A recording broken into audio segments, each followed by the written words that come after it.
said she wanted to die. She would have been better off dying. And he said to us, "What took you so long to get here?" And I looked at Robert like, what does he know that we don't? Oh God, that was just horrible. Seeing her sick again. He wasn't able to do the same things that other children did. As a parent, you have absolutely no control over the situation, and it's frightening. Just do whatever you have to do to figure out what is wrong with me. Next, two medical mysteries that defied the experts. At first, Zachary Townsley appears to be the perfect baby. But as he grows from infant to toddler, his parents are terrified to see him struck by one bizarre ailment after another, and no doctor is able to tell them why. It's a very sinking feeling, knowing that there's something wrong with your child. Then, 22-year-old Danielle Mezzanotte is happily caught up in a whirlwind of school, family, and work, when suddenly everything comes to a screeching halt. After endless ER visits and no answers, she begins to worry that she might not make it. I really didn't think anyone would ever figure out what was wrong with me. When illness strikes, we look to doctors to give us answers. But what if they can't? For these unlucky patients, diagnosis is a mystery.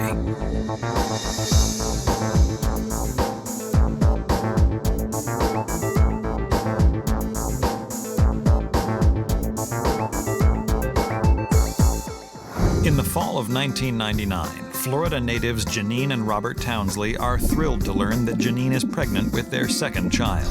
Already parents to 1-year-old Joshua, the couple can't wait for their family's newest member to arrive. First pregnancy went normally. There were no real conditions, no real problems. Josh was always very healthy, happy, great baby. And that's why we decided, well, okay, we'll have another one. After having Joshua, I totally fell in love with him. And I said to my husband, I want 1 million of these. Like many would-be parents, Janine and Robert had been tested for genetic disorders before they decided to have children. Janine's grandmother had a son that had died at a young age from a genetic condition. So we decided it would be a good idea to have genetic testing just to make sure. We go to the doctor, there's no reason to suspect any concern because Josh is fine. I have this happy, healthy little bundle of love. The results were that Janine wasn't a carrier of the problem that I had with my son. And so we didn't expect any problems with this child. On May 31st, 2000, Janine gives birth to a baby boy that she and Robert name Zachary. Zach was born on my birthday, and he was a couple days earlier, so he's really a special birthday present for me. At first, Zachary, like Joshua, seems perfectly healthy. I thought he was long and skinny the first time I saw him. But, other than that, he seemed like a perfect baby. The young family happily heads home and settles into life with a new baby. But over the coming months, the Townsleys notice that Zach is developing more slowly than his older brother Joshua did at the same age. Physically, Zach looked pretty much like any other baby, except for the fact that his head was a little bit larger than most babies. It was probably in the 95th percentile for babies. He was a little bit behind in his developmental milestones at that point, but nothing that was significant. There were like developmental milestones, but he was always late on hitting, but not so late that it even sent an alarm to my pediatrician. But then, when Zach is 6 months old, Robert notices something strange. If you would run your hand along his spine, you could feel a small bump in the middle of his back. Concerned, the parents make an appointment with their pediatrician right away. And I'd asked the doctor about it, and he kind of passed it off at the time, saying, well, his abdominal muscles seem a little bit weak, and that might be part of the problem. It could be a transient issue. Let's see how it goes as he gets a little bit older, and we'll see if it straightens itself out. 6 months go by, and the bump hasn't gotten any worse. But it's clear that Zach is still developing more slowly than other kids. So the doctor said, since he's not crawling and he's a year, I want you to take him to the neurologist. 2 days later, the Townsleys have an appointment with the neurologist. And he gave him a very, very simple test. He ripped off a little piece of the liner that goes on the patient's bed and held it in front of him and said, take this, Zach. And Zach did. And he said, okay, his fine motor muscle's okay. I don't want to do an MRI. I don't want to subject him to that at 1 year old. The neurologist felt that his developmental delays were probably transient. He wasn't too concerned at that point. He said, I think it's just a developmental delay. He'll catch up by 3. But because of Janine's family's genetic history, the neurologist suggests the Townsleys do some more genetic testing as a precautionary measure. He said, I want you to go get a high-resolution blood chromosome test. A week later, Zach's blood is drawn and sent away for testing, while the Townsleys anxiously await the results. The test showed that his chromosomes appeared to be normal. There wasn't any chromosomal issues. And once we heard that, we were assuming that, okay, everything's fine. It's not some kind of genetic issue. Over the next several months, Janine and Robert watch as Zach continues to make slow developmental gains. Janine kept telling me every time she went to the doctor on a monthly basis that everything was fine and he had gained weight and that this was good and that was good. She was telling me a lot of good things. But I was a little bit suspicious about his actual developmental things. When we went to our 1.5 year visit, he was walking, his knees were a little bent, and the doctor was like, well, he's just learning to walk. He's a little kid, don't worry about it. It'll straighten itself out. So, okay, don't worry about it. I'm queen of don't worry about it. But at 2 years old, Zach is still not where he should be. The family pediatrician begins to show some concern. He said, let's help him out a little bit. I want you to go get an occupational therapist, a physical therapist, and a speech therapist. The Townsleys' schedule is suddenly filled with therapy appointments. Zach enjoyed the physical therapy, and he was making gains. He was improving in things. His walking was getting better. He was getting better use of his hands and a little better mobility. But in one area, Zach isn't making any progress at all. Zach didn't communicate using speech very well. He used very few words. He seemed to fool around with his tongue in his mouth a great deal. And a great deal of the time, the tongue was out of his mouth, that kind of thing. He would say "mai" instead of "mommy." That was my favorite. And then instead of "good night," "good night." So he was like leaving off sounds here and there. Wasn't anything terribly alarming, but you certainly needed to know Zachlish. The speech therapist continues to work hard with Zach, but he doesn't seem to be getting any better. And after a few more weeks, she begins to suspect his problems with language might not be solely developmental. She didn't feel he was hearing very well. And she specifically asked, do you think he's hearing? And I'm like, yeah, because if you call his name, he will respond to you. If there's a loud noise, he will respond. And she suggested, well, you should probably get it checked out just to be sure.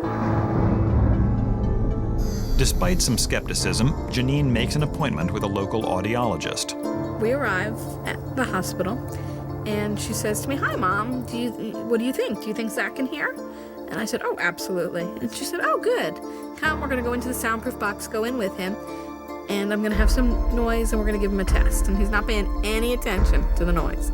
None. It's like it's not even happening. After a while, the audiologist opens the door again and reiterates, "Mommy, do you think he can hear?"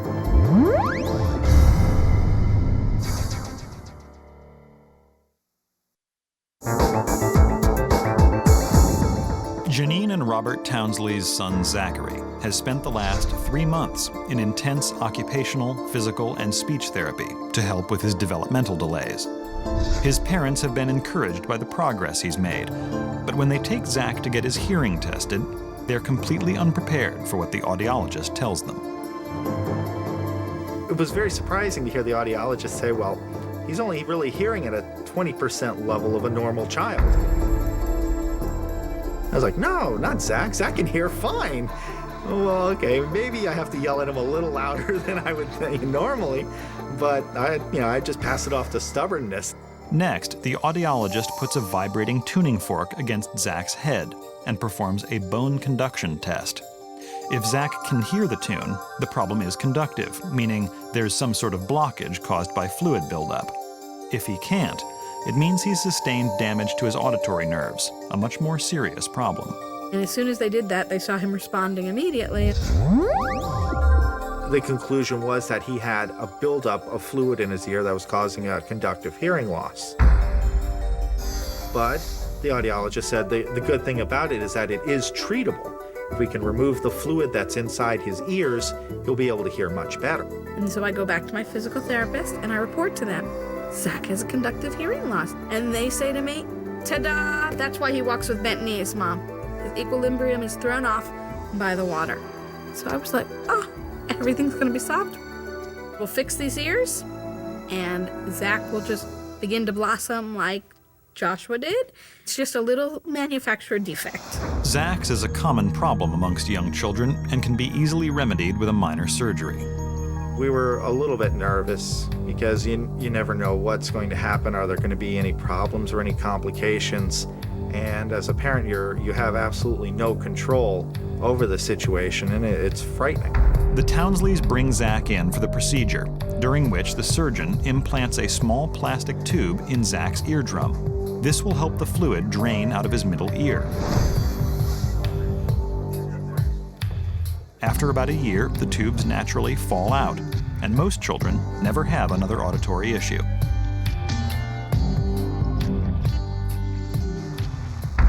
The surgery went fine, and after that, the doctor was optimistic that Zach would be able to hear much better. Sure enough, in the weeks following the surgery, Janine and Robert are amazed at Zach's progress.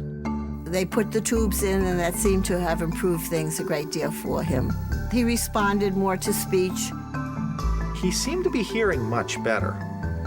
His balance seemed a lot better, and he spoke a lot more. And we were pretty convinced that, wow, this was what Zach's problem was. His physical therapist was so excited. She's like, it's like overnight. He can do things he couldn't do before. And I was saying, oh, finally, we're done. Zach continues to make progress, but by the time he is 3 years old, the Townsleys begin to pick up on other odd characteristics. I remember them measuring his head once and saying to me, no, that can't be right. Let me try again, Mom. And I said to Robert, see how smart he is? His brains are so big, his skull is getting bigger. And then also his weight. They were always like, he can't be that heavy because he's not chunky. How can he be that big? He was starting to have trouble with tightness in his joints, and he had almost no range of motion in his arms. He couldn't touch his head with his hands. And he walked with kind of a bent-over old man posture. As the months pass, Janine and Robert notice Zach's initial improvement beginning to slow down. Well, Zach didn't really pick up speech as fast as we had hoped. Zach would speak, but it was very garbled, very hard to understand, and other than Janine and myself, most people couldn't understand what he was saying. He was, in many ways, like a normal little boy, but he wasn't able to do the same things that other children did. The tongue was frequently out of his mouth. There was not too much speech, if any, yelping and that kind of thing to make his wishes known. You know, he's not where we want him to be.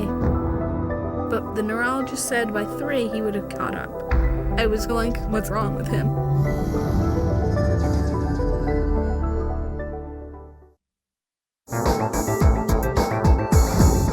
Since he was born, doctors have assured Zachary Townsley's parents that his developmental delays should disappear by the time he turns 3. But 3 comes and goes, and Zach continues to fall behind. Then, when he's 3 and a half, the Townsleys notice his physical appearance actually starts to change. He had a lowered nasal bridge. He had an extra fold of skin by the inside of the eyes. He was starting to develop issues with his hands, where he couldn't extend the fingers out completely, and he couldn't make a fist completely, where the joints were so tight in his hands, and with the rest of his body. The Townsleys take Zach into the pediatrician for a routine visit, but they are completely unprepared for what he tells them next. At that time, they said to me, Mommy, I think you should take him to see a geneticist. I immediately put up my protest again. We've already done this.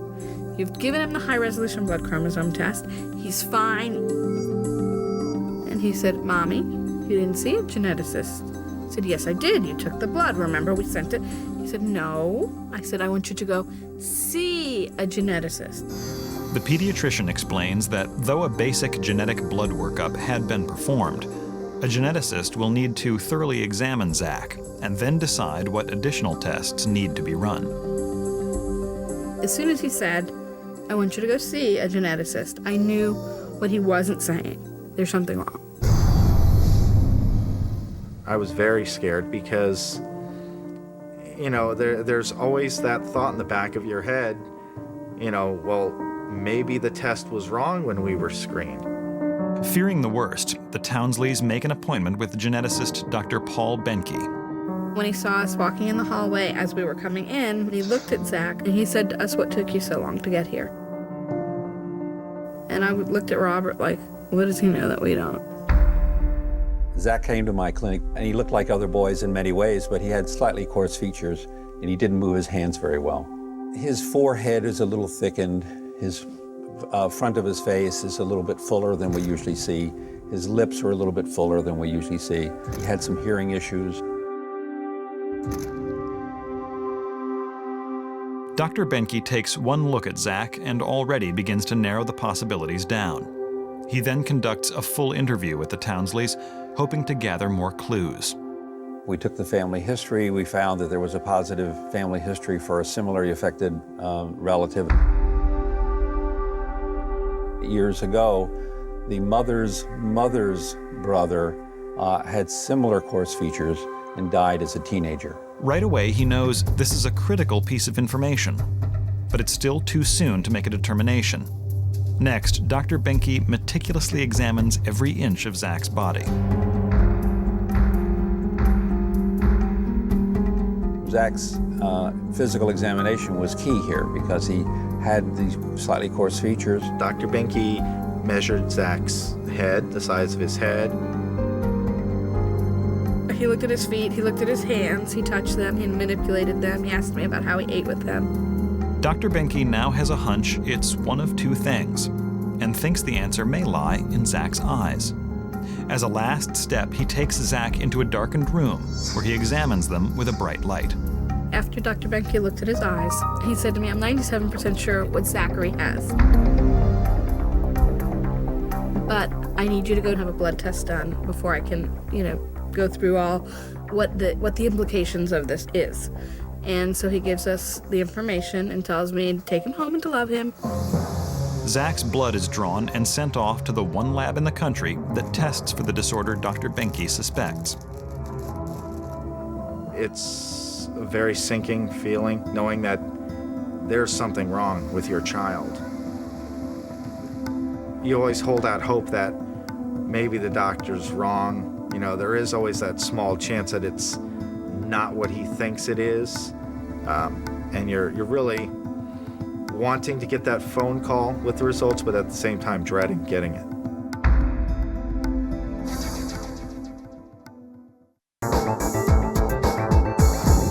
Since shortly after he was born, Zachary Townsley has suffered developmental delays and exhibited bizarre physical characteristics. His parents, Robert and Janine, were told time and time again not to worry. But when geneticist Paul Benke meets Zach, he believes there is a serious problem and orders specialized blood work. The Townsleys want to find out what's wrong with Zach, but also fear what they might discover. They told me it would be 5 weeks. And I proceeded to call Dr. Benke 5 weeks in 1 day, 5 weeks in 2 days, 5 weeks in 3 days, 5 weeks in 4 days. And he wasn't returning my call. And so I said to my sister, again, see, he's fine. Finally, after an excruciating wait, the results come back. Dr. Benke immediately picks up the phone to call the Townsleys. He said, Mrs. Townsley? I said, yes. He said, it is as we expected. And I thought we didn't expect anything. We were expecting you to tell me that everything is fine, because that's what every doctor has ever told me, is that everything is fine and I'm an overbearing mommy. But despite the other doctors' assurances that Zach is fine, The results confirm what Dr. Benke suspected from the moment he laid eyes on Zach. They revealed that Zach had Hunter syndrome. Hunter syndrome is an extremely rare genetic disease in which the body lacks the enzyme that breaks down the sugar molecule called mucopolysaccharide, which is found in cells, mucus, and joint lubricating fluid. Without the enzyme, the sugar molecules build up in the body and wreak havoc. Cells swell up, they become ineffective. The heart swells up, it doesn't beat as well. The tissue, connective tissue, glue, so to speak, is not broken down, and so the hands become immobile. There's a little mucopolysaccharide in the hair, so the hair becomes thicker. Mucopolysaccharides are also stored in the brain, and so the brain, with time, becomes less functional. And as it turns out, Zach's protruding spine and hearing problems were also caused by the excess sugar molecules. Mucopolysaccharide is stored in the ear, so individuals start to lose hearing. Hunter's is caused by a defective X chromosome. Women can be carriers, but men are the ones affected. The way it works is that mommy, me, has two X's, and daddy has either the X or the Y. And I have one good X, Joshua has it. And I have one bad X, Zachary has it. Robert, if he gave me an X, we'd never know. But he gave me a Y, so Zach only has one good, one Y, and one X. He got the bad X, so now he has Hunter syndrome. Then the Townsleys ask the question they've been dreading to have answered. Well, what's your prognosis? And he says, well, he could live 7 years, or he could live 87. You should see things changing at about 7 years, things getting worse. Confirming something that you've always had in the back of your head is the worst thing that could possibly happen. To hear that he had Hunter syndrome was devastating. It was particularly devastating for another reason. The family had always believed that Janine's Uncle Mark died of a related genetic disorder called Hurler's syndrome. And that was the disorder they were tested for before they had children. The visible differences between the disorders are so subtle, only an experienced geneticist like Dr. Benke is able to pick up on them. Children who have Hurler's syndrome frequently have clouding of their cornea, which leads to something called cataracts. Importantly, Zach had clear corneas. I said to my grandmother, when Mark was little, were his eyes clear or were they cloudy? She goes, his eyes were always clear. I said, yeah, he has, what Zach had. It seems Janine's uncle probably had Hunter's syndrome as well, but nobody knew it. And all our previous testing had been looking for the wrong diagnosis, looking for the wrong problem. There is still a lot unknown about this very rare disorder, including the cause of the genetic defect. But in the years since Zach's diagnosis, there's been a major breakthrough. We have something called enzyme replacement therapy.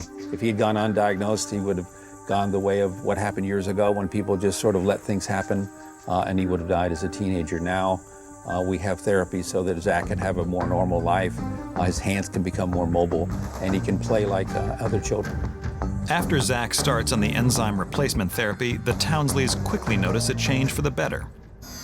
His teachers say his attention span is better. Yay! He's able to eat better. That's beautiful. He can run for longer and play for longer than he used to be able to. His hair is softer. His skin is softer. His tongue has shrunk. He's just doing better all in all.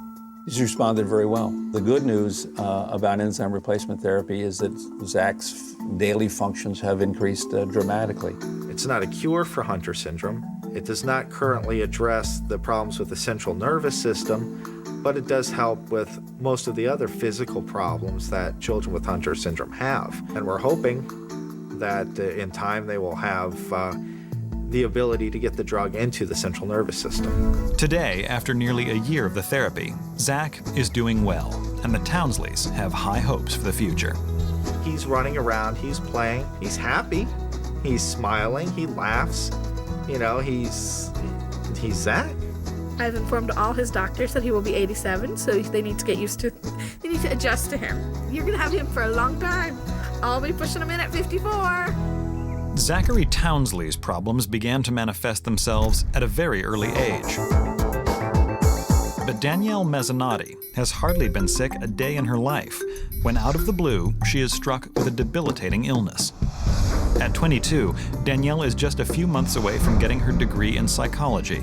But then, one day, everything changes. I was at work. I had just eaten about an hour before and sat down, and all of a sudden I felt sick to my stomach. I felt a heat wave come over me, and I just ran for the bathroom and started vomiting, and I just couldn't stop. We got a phone call telling us that she had been throwing up after she finished eating lunch and that she might be coming home because she was really sick. And I drove about a 45-minute drive back to my house and made it just in time and still continued to vomit at home.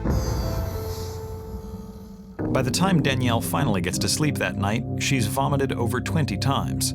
Her family hopes it's just a bad case of food poisoning. It had never been that, my stomach flus had never been that bad before. The first time I vomited, it was food. And when I kept vomiting and vomiting, it turned to this greenish color, and it was foamy. Danielle was really, really sick and feeling her stomach was hurting, and she just didn't look good. She almost looked gray almost. I called my family doctor, and they got me an appointment right away. My doctor told me that it was just a stomach bug. She gave me some anti-nausea medicine and told me that if I didn't stop vomiting, that to go to the emergency room.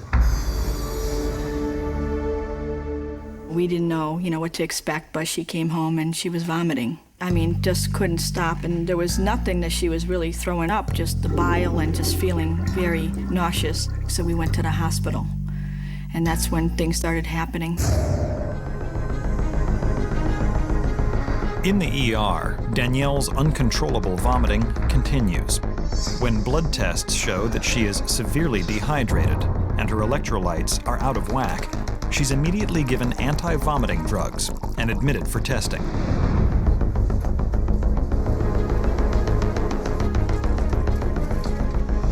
The tests all came back negative.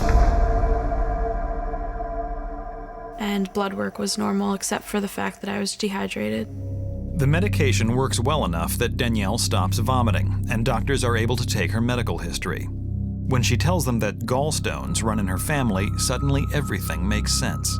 Gallstones are hardened, rock-like pieces of bile that collect in the gallbladder and can cause the pain and vomiting that Danielle is experiencing. But surprisingly, scans of her gallbladder and stomach come back normal. They ruled that out as a possibility. So they discharged her, and we had to take her home. Danielle heads home still feeling nauseous, but happy that at least the vomiting has stopped. Within 24 hours, however, the meds wear off, and it starts all over again. My wife and I were very, very concerned at that point. She was really in a lot of pain, still throwing up, not being able to sleep. The Mezzanottis rush Danielle back to the ER. Her condition is so alarming that this time the doctors administer the anti-vomiting medication through IV. It did work for a while. It got her stabilized. She wasn't throwing up as much, although she did feel sick to her stomach and she still did have pains. As before, the doctors run tests, but can't find anything wrong. So Danielle, stable once again, is discharged and sent home. Once they released her, the medication wore off. It was probably about 4 hours, and I started vomiting again and couldn't stop. Why is everything coming back negative when I'm still vomiting like this?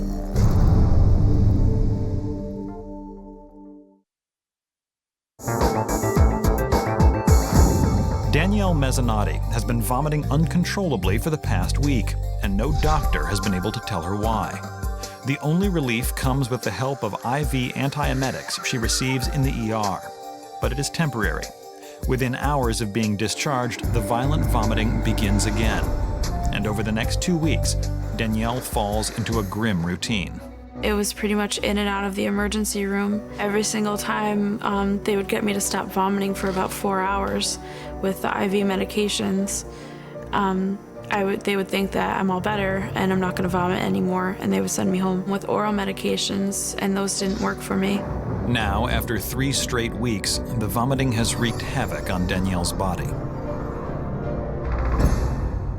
After all the vomiting and all the force, my stomach was just sore, and I was getting really weak and losing a lot of weight. She would just come home and lay on the couch, and basically at that point, it was just like, okay, I'm just waiting till I go back again to the emergency room. After weeks with no answers in sight, Danielle is finally referred to a gastroenterologist.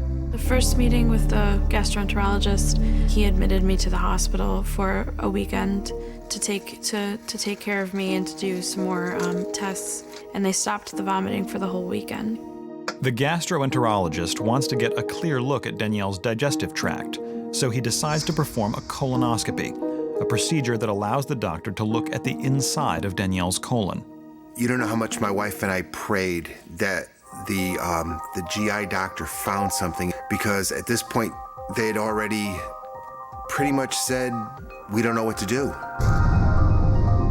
But once again, the tests come back with normal results. It is then that Danielle's GP decides to take a radically different approach. My primary care physician referred me to the surgeon because she thought it still could be my gallbladder. Surgery is a drastic step, but at this point, Danielle is willing to try anything. I was kind of happy. Normally I would be very scared, but after being sick for so long, I just wanted someone to find out what was wrong. I had lost about 30 pounds at this point. My eyes had turned red. The insides of my eyes had turned red. Her vomiting was so violent that the vessels in her eyes would break. At their first meeting, the surgeon takes one look at Danielle and admits her to the hospital. After a thorough exam, he agrees that the gallstone theory has some merit. It's possible the stones are just so small that they're not being picked up on regular tests. He decides to perform a special scan that tests how well Danielle's gallbladder is functioning. It's supposed to be a minimum of 30%, and mine was only 16% functioning. Danielle is diagnosed with cholecystitis, or inflammation of the gallbladder, normally caused by a gallstone stuck in the neck of the gallbladder. Within 30 minutes, Danielle is prepped and ready for surgery to remove her gallbladder. I was really nervous about having the surgery, but at the same time, I was very excited to think that this might be the answer as to why I've been so sick. We were hoping that this was finally the light at the end of the tunnel, that, okay, it is her gallbladder. Just like my mother-in-law, just like my wife, just like my sister-in-law, and things would go back to normal.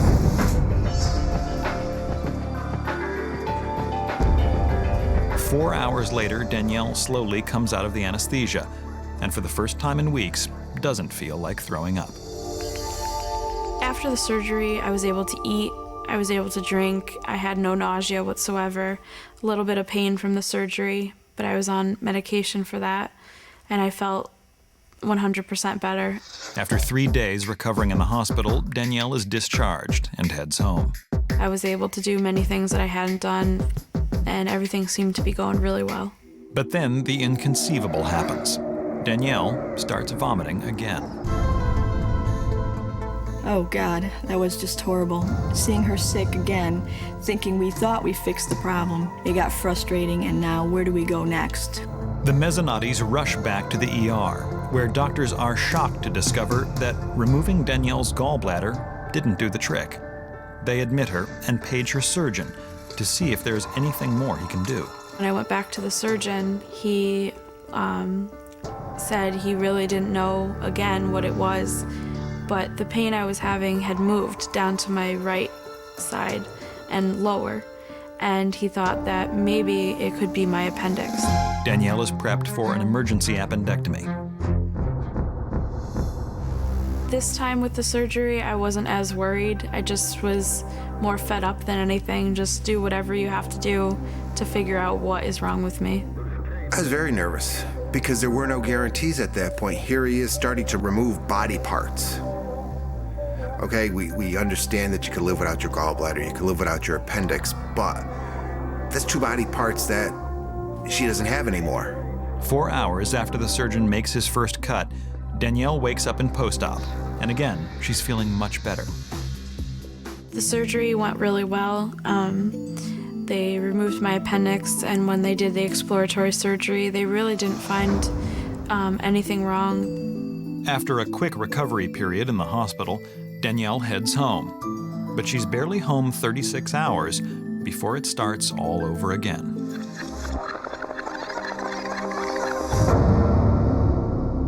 I was pretty devastated. No one knew what was going on. I really didn't think anyone would ever figure out what was wrong with me. She said she wanted to die. She would have been better off dying because they weren't helping her.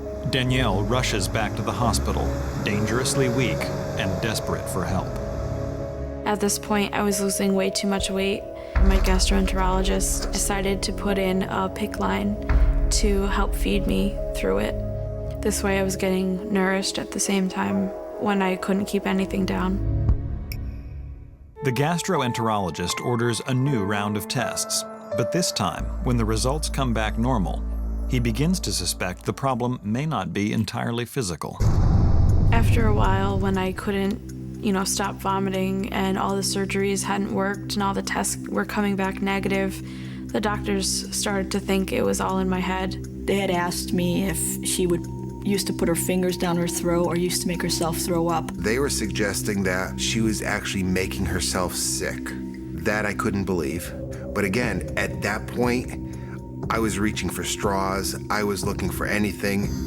After all the psychological tests came back and everything was normal, they referred me back to the gastroenterologist, who said he doesn't know what is wrong and he doesn't know how else to help me. They said they couldn't do any more for us at that hospital. There's something wrong with her and you gotta help her, and everybody's saying, well, we can't help her now anymore. We've done everything. And it's like, no, you didn't do everything because she's still sick. She had told me that she thought that she would die that way, that she would be sick forever and that she would never get better.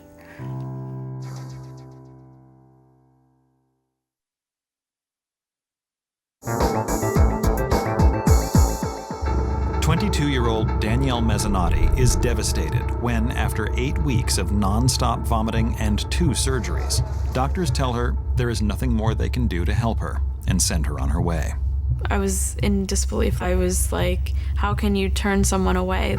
Danielle refuses to give up and instead travels 30 miles to Yale University Hospital, hopeful that the doctors there will be able to put an end to the nightmare.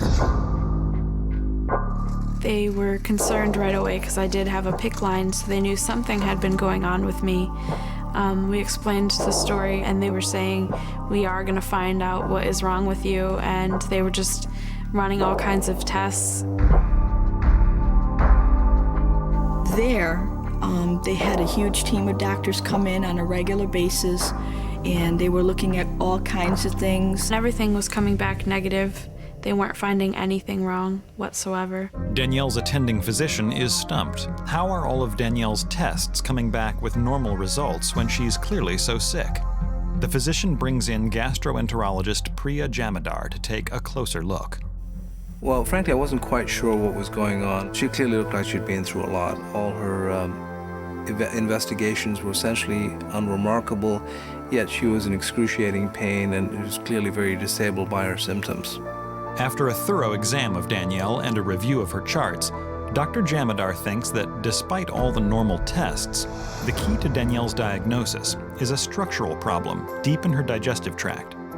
But he needs to do a special test called an ERCP to take a closer look at her pancreas and the place where her gallbladder used to be. Vomiting is often a nonspecific symptom. There's a lot of possible reasons for that. To make a definitive diagnosis, the best test we currently have is an ERCP. I was really excited just at the way he was talking to me, that he really wasn't sure if this procedure would work or if it would show anything, but he was really willing to try it. At 8 a.m. the next day, Dr. Jamadar works an endoscope down Danielle's throat, through her stomach, and down into her duodenum, which is the hollow tube that connects the stomach to the pancreas and bile ducts. A tiny catheter is then passed through the middle of the endoscope and inserted to measure the pressure in the ducts. Dr. Jamadar is shocked when he registers the pressure at the sphincter of Oddi, a small circular muscle located at the junction of the bile and pancreatic ducts. Normal basal sphincter of Oddi pressure is a pressure of under 40 millimeters or less of mercury. Danielle's was significantly elevated at 70 millimeters of mercury. She had a sphincter of Oddi dysfunction. The sphincter of Oddi is a one-way valve regulating the flow of fluids from the bile and pancreatic ducts into the bowels. Sphincter of Oddi dysfunction happens when the muscle becomes too tight and the ducts can't drain properly. The ensuing buildup of bile and pancreatic fluid causes tremendous pain, and in Danielle's case, non-stop vomiting. It was trickier to diagnose Danielle because of her predominant vomiting, and this is somewhat atypical for sphincter of Oddi dysfunction. Also complicating Danielle's diagnosis is the fact that this mysterious disorder is relatively rare.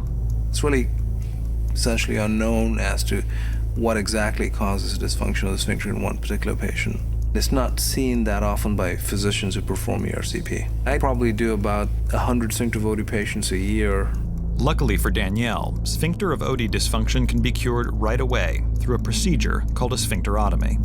Another catheter is inserted into the bile and/or pancreatic ducts, and this catheter has a little wire attached to it. It's in the shape of a bow, and electric current is applied to this wire, and the sphincter is cut. It's just a 1 centimeter cut that's done internally. Dr. Jamadar makes the cut, relieving the pressure caused by the tightly wound sphincter of Oddi, which finally allows the pancreatic and bile ducts to drain. Within a few hours, Danielle is awake and feeling better than she has in months. The next morning, I woke up and I told her, I don't feel nauseous anymore, Mom. And she just started crying, and I did too. After the operation, it was like a brick was lifted off of us because the weight, she looked better, she sounded better. She was more like Danielle. A few days after the surgery, Danielle is discharged from the hospital. For the first time in 9 weeks, she feels she's home for good. I wasn't nauseous. I was able to eat. I went back to my life slowly. Having my first real dinner with my family was just the most special thing ever. You take for granted those kind of things. Danielle actually responded extremely well to the intervention. We hope she'll continue this way. But had she continued to elude diagnosis, Danielle would have had a very difficult future ahead of her. We don't think sphincter of Oddi dysfunction is a life-threatening condition. However, it does cause significant disability. If I hadn't met Dr. Jamadar, I really believe that I would still be in the hospital. I just felt like it was just one big circle, and I just keep going back and back. Now, just a year later, Danielle's life is back on track. Danielle's life today, well, she lives it to the fullest. She has a good time. She's just, doing what she's supposed to do at that age. So she's enjoying day to day. She's back to Danielle, and she's a lot of fun to be with. So she's back to normal. As I always called her my buddy. Yeah, she's my buddy. My life today is great. I'm, going out on dates with my boyfriend, doing anything, swimming, anything that I love to do. I'm just able to do it, and it feels so good.